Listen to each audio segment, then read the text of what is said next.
Assalamualaikum warahmatullahi wabarakatuh. Salam sejahtera untuk kita semuanya dan senang sekali di kesempatan kali ini kita berjumpa kembali di salah satu program yang kesayangan kita tentunya di Lembang Tanah Doang TV, yakni Cerita Tanah Doang. Untuk kali ini, tentunya kita tidak jauh-jauh dari seputar tentang kesehatan dan yang seperti kita ketahui di Kabupaten Kepulauan Selayar ini merupakan sebuah momok ya yang memang harus dituntaskan, yakni angka stunting.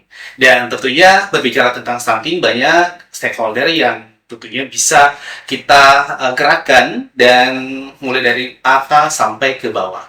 Nah, saat ini telah hadir di tengah-tengah kita di studio dan kita akan berbincang-bincang seputar tentang kesehatan dan pendampingan atau tentang stunting.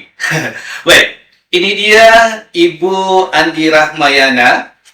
Beliau merupakan kader IMP Desa Polibungi. Wow, keren ini ya, Desa Polibungi. Dan kali ini kita akan mungkin bertanya-tanya tentang bagaimana pendampingan kepada keluarga yang ada di desa Polibungi. Nah, oke. Untuk pertanyaan pertama, ini kayak sudah cermat ya. Jadi, seperti kita ketahui, kalau di BKKBN itu ada TP Cutting pendamping keluarga. Apa saja tim pendamping keluarga itu dan siapa saja yang bisa bergabung di TPK tersebut? Jadi yang pertama yang ingin saya sampaikan pengertiannya dulu. Ya, TPK itu singkatan dari tim pendamping keluarga. tim pendamping keluarga. Terdiri dari 3 orang. Mhm. Pertama dari unsur bidan, Bidang, kedua kader PKK, PKK, dan kader KB. ada 3 unsur yang bergabung di tim pendamping keluarga ini. Apa saja tugas-tugas mereka? Jadi saya di sini kan sebagai salah satu unsurnya, perwakilan dari kader KB. Iya. Jadi tugasnya itu tim pendamping keluarga yang pertama melakukan surveillance. Jadi kegiatannya itu mengumpulkan data, kemudian analisa data, implementasi, kemudian diseminasi informasi yang dilakukan terus menerus dan sistematis. Kami ini kan ada laporan setiap bulan, tetap ke kecamatan, kemudian lanjut ke kabupaten. Kemudian yang kedua melakukan pendampingan. Jadi pendampingannya itu yang pertama penyuluhan, kemudian fasilitasi pelayanan rujukan, kemudian fasilitasi penerimaan bantuan bansos. Seperti di tim pendamping keluarga ini juga ada beberapa bantuan-bantuan yang diberikan langsung kepada masyarakat yang membutuhkan. Ya, jadi kita sebagai tim pendamping keluarga, misalkan contoh, ada keluarga beresiko stunting. Nah, ini kategori keluarga beresiko stunting itu masuk dalam kategori 4T. 4T. Nah, 4T itu apa? Yang pertama, terlalu muda ibunya, terlalu muda untuk melahirkan, atau terlalu tua. Jadi rentang umurnya itu dari 20 sampai 35 tahun. Jadi misalkan di bawah 20 tahun berarti dia terlalu muda. Oke. Jadi ini sasaran utamanya. Ya. Kemudian lanjut terlalu rapat. Jadi kalau anaknya terlalu banyak. Berarti kalau sama mama jedanya cuma 1 tahun itu sangat beresiko. Beresiko untuk Beresikonya di mana ya? Anaknya nanti yang dilahirkan. Dia akan beresiko stunting. Nah, kalau dilihat dari kan jedanya cuma 1 atau 2 tahun. Nah, sementara kita lihat dulu ya, maaf ini. Dulu kan kita lihat ini banyak banget nih masyarakat yang memang kurang paham tentang bagaimana keluarga berencana itu. Nah, tapi kenapa dulu masih boleh dibilang mereka sehat gitu? Nah, sekarang ketika dikategorikan jaraknya dekat 1 tahun atau 2 tahun itu beresiko stunting itu kenapa?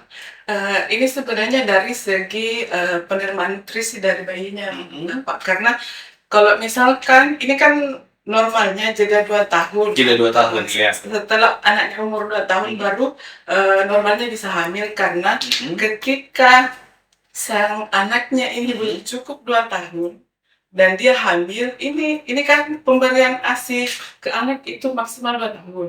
Artinya kalau dia hamil di usia anak misalnya baru 1 tahun, ini si anak sudah tidak bisa menyusui. Terabaikan begitu ya. Artinya dia kekurangan nutrisi lagi. Dan misalkan si anaknya sudah tidak menerima ASI dari ibunya, ini kan akan mempengaruhi faktor ekonomi lagi karena dia harus konsumsi susu formula dan kita tahu harga susu formula.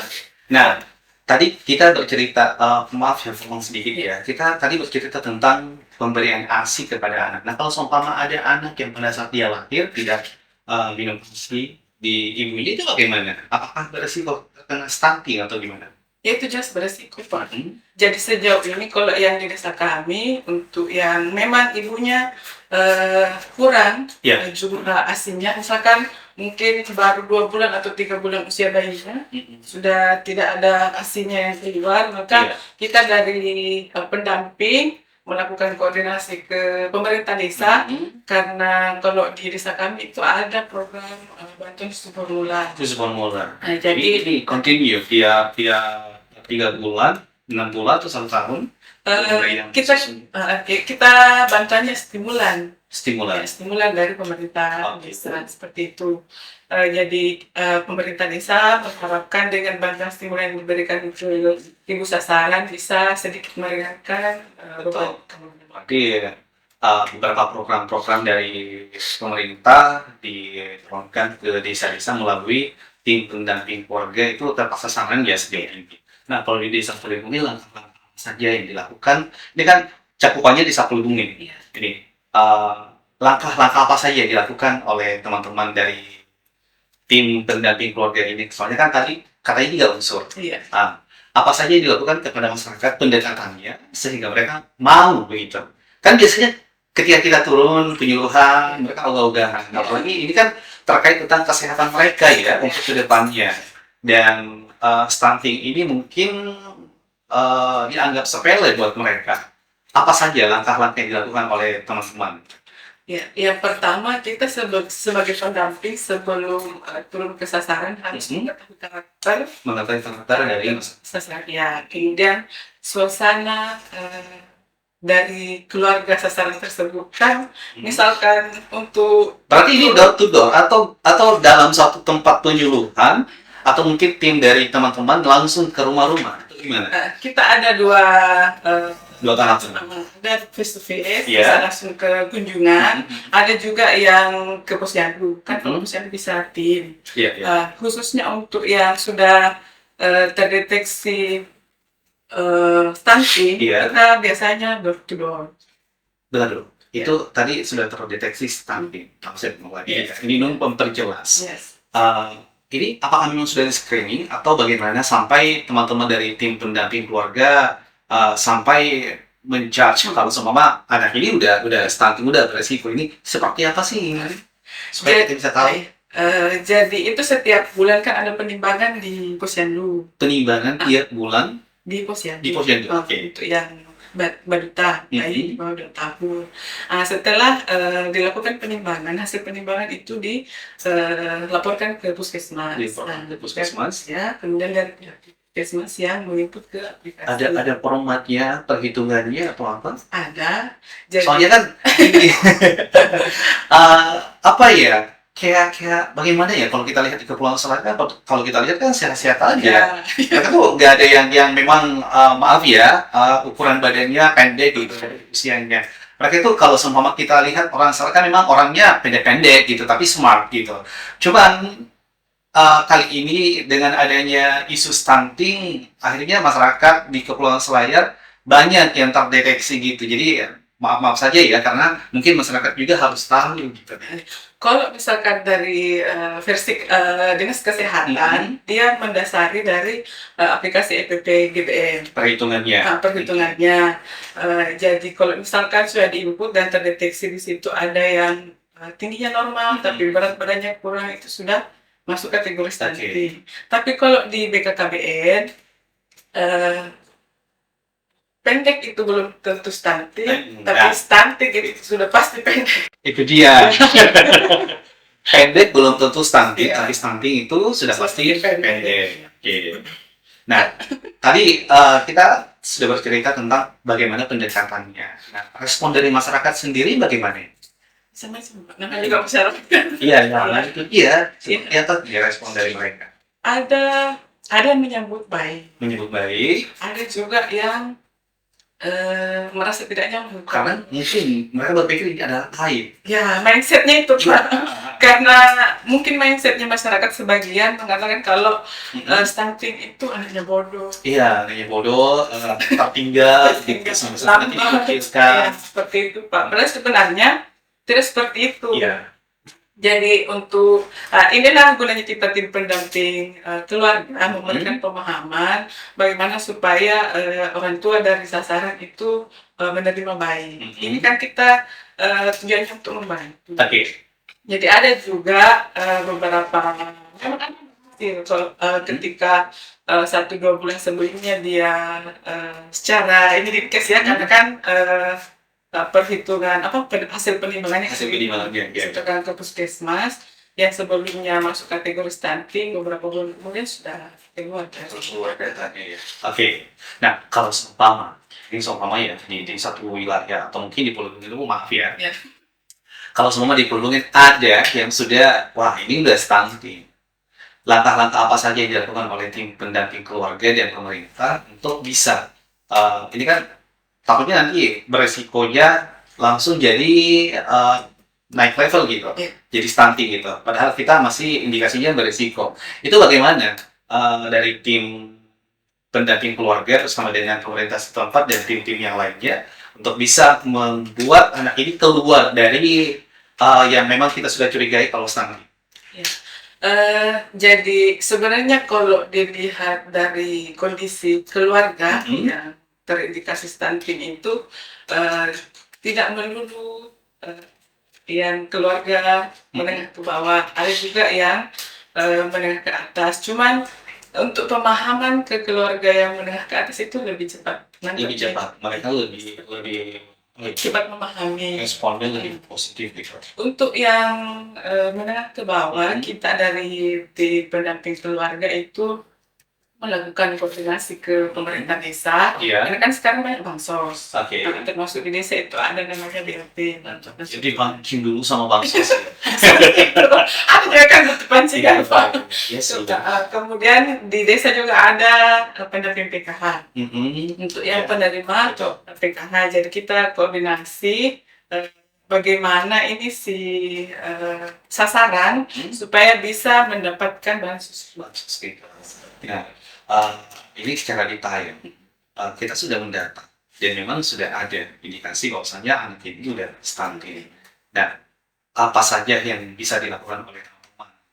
Maksudnya pendekatan ke keluarganya, terus apakah nanti ada setiap berapa bulan kita datang untuk timbang lagi, maksudnya untuk secara dispesialkan anak ini untuk bisa kita terus menerus perhatikan gizinya atau bagaimana? Iya, jadi untuk pendampingan untuk keluarga balita itu kita lakukan setiap bulan.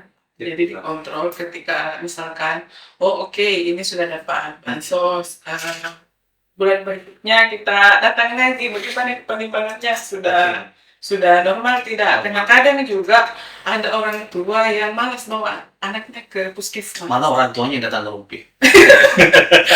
Mungkin juga Tapi kalau seumpama ada orang tua yang malas, mungkin ada kerjaan atau terkendala apa, tidak membawa ke posyandu dan memeriksakan anaknya, karena memang sudah rutin ya untuk diperiksa. Itu apa tindakan dari teman-teman tim pendamping? Kalau di posyandu itu kan ada kunjungan rumah. Kunjungan rumah, berarti nggak bisa lepas dong? Tidak bisa. Langsung, apalagi kalau sudah kita curigai, kalau seumpama si sasaran ini, wah, langsung saja didatangi ya. Malahan ada program kemarin dari KBNI intervensi langsung, jadi bersama pemerintah desa, pendamping dengan dari pihak dinas dengan desa, langsung ke desa sana. Iya. Oke, Bu, ini kalau seumpama, ini kan kalau dibilang stunting kayak penyakit atau gimana sih? Dibilang penyakit enggak juga, karena kan ini merupakan sebuah kebiasaan dari masyarakat sendiri tentang gizi yang dia gizi mulai dari perencanaan kehamilan sampai tumbuh kembangnya. Kalau seumpama si anak ini sudah terdeteksi kalau semua dia sudah stunting, apakah nanti dia bisa lepas? Ketika dia sudah divonis stunting, apakah dia bisa lepas atau bisa sembuh dari stunting tersebut? Karena melihat dari pengalaman-pengalaman yang beberapa tahun terakhir, ada Pak yang bisa. Ada. Jadi sebenarnya kan penanganan stunting itu mulai dari si calon mempelainya. Jadi cantik itu kita sudah dampingi. Kemudian kalau yang mempelai perempuan kan harus sehat dan siap hamil. Jadi dia tidak boleh anemia. Terus lingkar lengannya harus normal. Karena kan kapan tidak normal ini sudah beresiko melahirkan anak yang stunting. Kemudian pada saat dia hamil dan lingkar lengan atasnya. Kalau model gimana? Ya. Kalau model gimana? Kadang juga memang badannya semampai tapi lingkar lengannya ada perhitungan khususnya. Standarnya 23,5 cm. Jadi kalau HB-nya itu harus 12. Ini yang sangat penting untuk diberikan edukasi ke perempuan ya. Karena tadi sempat saya dengar ada disinggung tentang tidak boleh anemia gitu. Berarti pemberian untuk penambah darah itu sejak dini. Iya, dari sekolah. Dari sekolah. Kan ada juga remaja itu program dari KKPM dilakukan penyuluhan di sekolah-sekolah dan dibagikan tambah darah bekerjasama dengan puskesmas. Menarik banget ya, karena ini untuk mencegah angka stunting. Sampai teman-teman langsung ke sekolah sejak dini. Ini dari SD atau gimana pemberian untuk perempuan? Kalau yang pertamanya itu SMP langsung diberikan untuk penambah darah ya. Oke, nah terkait tentang kita masih bercerita tentang stunting ini karena menarik banget. Ada beberapa langkah-langkah mungkin yang bisa dilakukan buat teman-teman untuk bisa mengedukasi ke masyarakat. 3 tahapan dari kehamilan kalau tidak salah. Itu ada dari kehamilan sehat, ada kehamilan logis, terus ada kehamilan berisiko stunting. Itu seperti apa? Bisa dijelaskan? Oh iya. Kalau misalkan yang kehamilan sehat itu dia normal dari segi HB-nya, kemudian lingkar lengannya. Untuk yang patologis itu dia ada penyakit bawaan. Penyakit bawaan seperti misalnya. Itu bisa menjadi faktor anaknya dengan stunting. Oke, kalau untuk kehamilan berisiko stunting itu seperti apa? Dan berisiko stunting itu dari segi HB-nya sudah kurang dan kandungan tesnya itu sudah tinggi. Oke. Nah, terkait tentang perhatian pemerintah testanya, apalagi terkhusus di ini sebagai kader, apa saja yang harus dilakukan pemerintah untuk bisa membuat teman-teman yang bergabung di tim ini bisa lebih leluasa dan kayak enak kerja gitu. Jadi baru-baru kan ada rencana kerja pemerintah desa. Jadi kita memberikan masukan untuk penanganan tahun depan kan penyusunan anggaran pendapatan untuk masukkan program. Jadi melihat dari pengalaman teman-teman desa lain ada program PUT lokal. Nah ini memang dia intervensi untuk anak-anak yang stunting. Jadi dia diberi makanan. Misalkan makan siang, makan malam atau makan pagi. Jadi memang dia dimasakkan oleh ada dapur dahsyat kemudian itu dikelola di sana, kemudian dibagikan ke anaknya. Dipastikan dimakan. Ya, karena biasanya kan cuma sebagian yang dimakan. Dan itu terbukti di desa lain berhasil. Berarti ada beberapa desa juga yang sudah melakukan kegiatan tersebut ya. Kalau di desa Pulbumin bagaimana? Kalau untuk PMT lokal rencananya tahun depan. Tahun depan sudah mulai berjalan ya. Apa kendala yang dialami oleh teman-teman dari tim Bernadi? Soalnya kalau kita lihat, maaf ya, mungkin dari insentif Ya. tidak akan sesuai, tapi ini naluri dari kita sebagai masyarakat untuk pencegahan angka stunting kalau bisa 0% di ada di sana itu apa? Ya sebenarnya sih Tanggung jawab. merasa bertanggung jawab dari tugas. Ini kan kita jadi tim pendamping itu kan kita mau kan. Iya, iya, betul. Kalau misalkan dilihat dari insentifnya mungkin ya tidak inilah, tapi kita sama teman-teman pendamping yang lain merasa bertanggung jawab dan terpanggil untuk bisa sama-sama menyelesaikan masalah. Menyelesaikan ini masalah bersama. Tentunya bekerja sama dengan beberapa stakeholder, pemerintah desa dan juga yang dinaungi oleh Oke. Nah, kalau seumpama ya di desa Pulau ini kita bercerita cakupannya di desa Pulau. Apakah sudah ada yang terdeteksi stunting? Terakhir saya tanya, ini berdasarkan dari penuntutan ya. Penuntutan, oke. Ada sekitar 14 orang. 14 orang. Ini baru dicurigai atau memang sudah? Secara PGBM sudah terdeteksi. Sudah.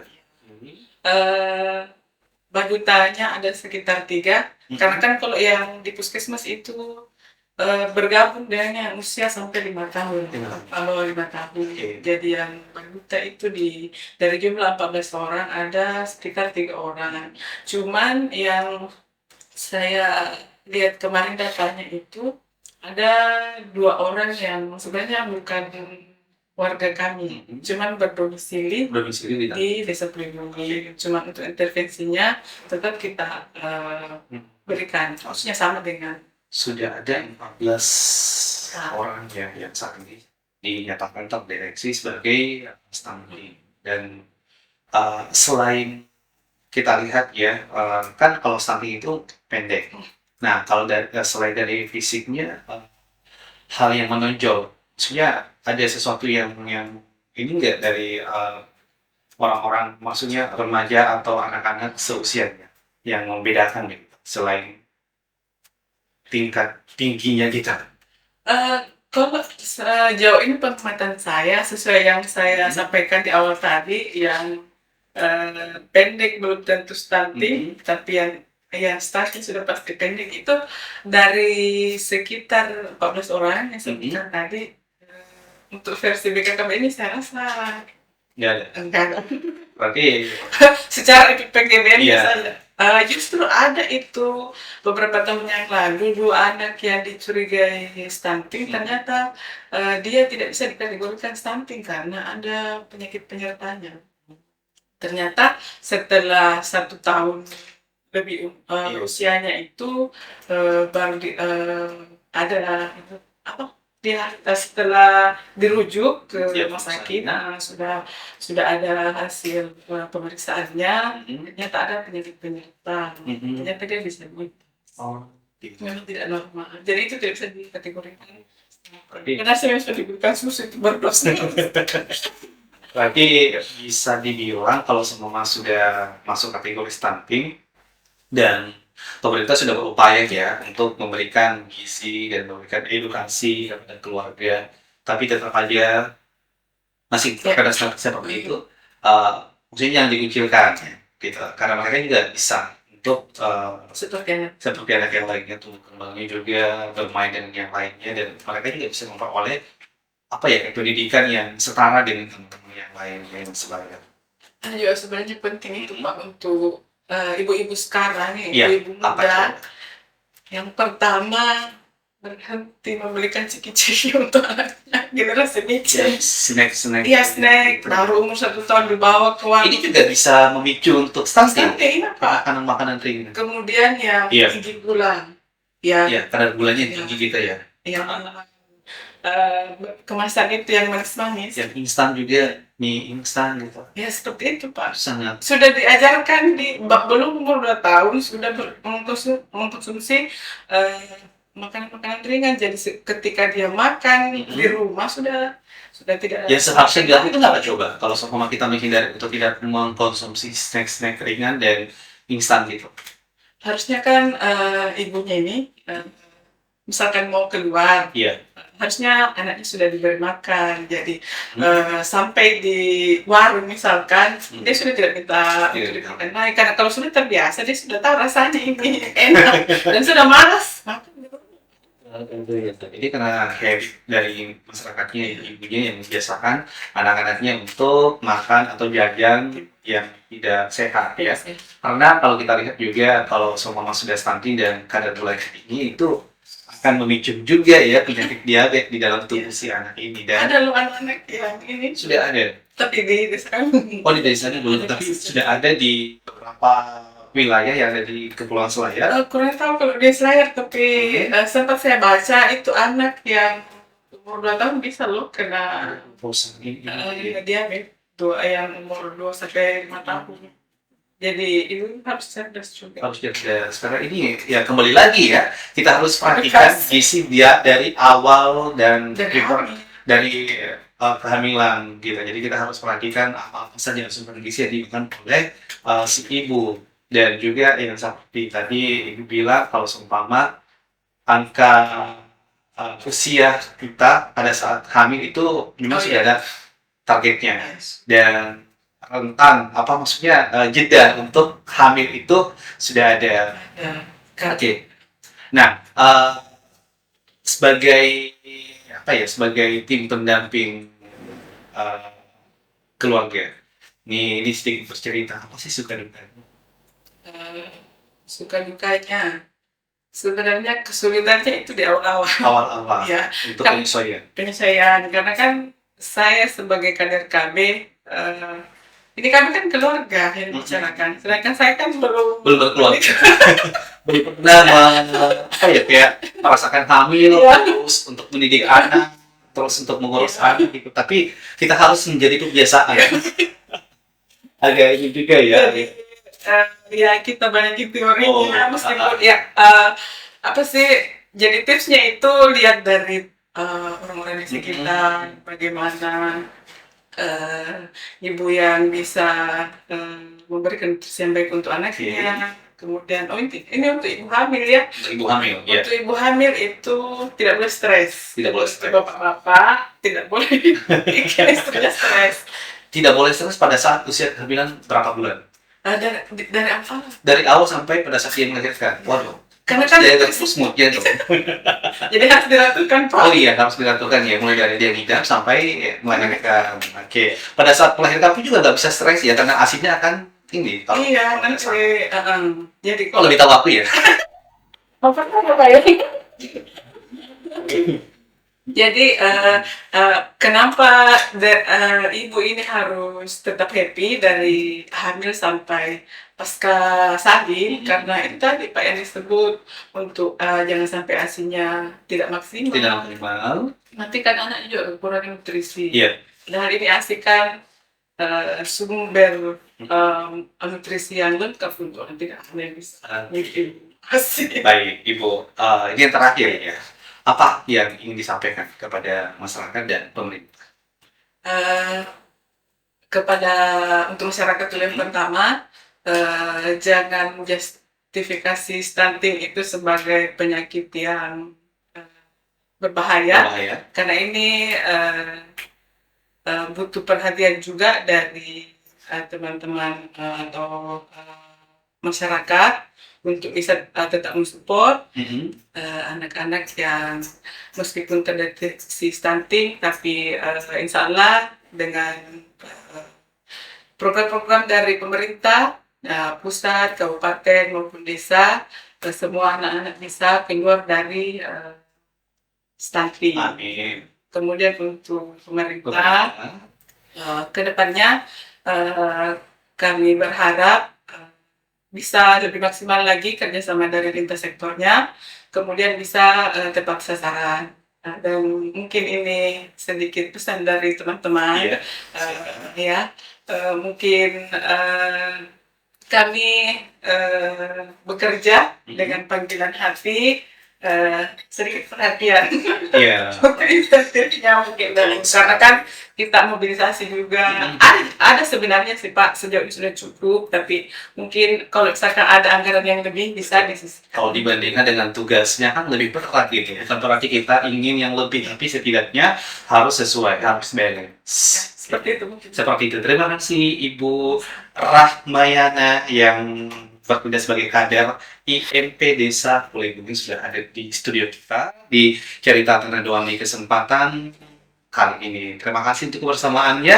Nanti kita akan berbincang-bincang lagi, bertemu lagi di segmen yang sama dan tentunya dengan topik yang berbeda. Dan kita akan mengupas tuntas tentang bagaimana perilaku sehat yang harus dilakukan oleh masyarakat, terkhusus di Kabupaten Kepulauan Selayar. Baik, saya Nur Dinisa Mas Mahali. Terima kasih untuk kebersamaan kita dan tetap stay di Lembar Tanah Doang TV. Wassalamualaikum warahmatullahi wabarakatuh.